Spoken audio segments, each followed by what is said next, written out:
অস্ত্র উদ্ধারে আমাদের এখান তো যত উদ্ধার হবে অত টাকা যাবে। স্যার যদি আপনি দুইটা অস্ত্র হাতিয়া ধরেন একটা এলএমজি উঠে দিলে তো একবারই 5 লাখ টাকা পেয়ে যাবে। স্যার চায়না রাইফেলের পরে একটু যদি বলেন চার চায়না রাইফেলের পরে এইগুলি কিন্তু আমার লুট হওয়া অস্ত্র। চায়না রাইফেল হলো 1 লক্ষ, জি স্যার এসএমজিও 1 লাখ। আর আপনারা যদি বলেন এসএমজিটা বাড়াই দিই, ইসলাম 1.5 লাখ করে দেবো, দাও এসএমজি আর 1.5 লাখ করে দাও, আরো আকর্ষণ দাও। SMG 1.5 lakh, LMG 5 lakh, LMG 5 lakh. হ্যাঁ। পিস্তল হলো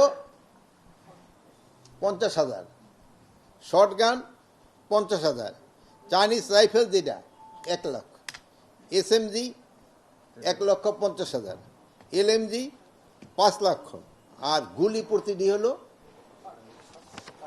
500, 5,000 না 500।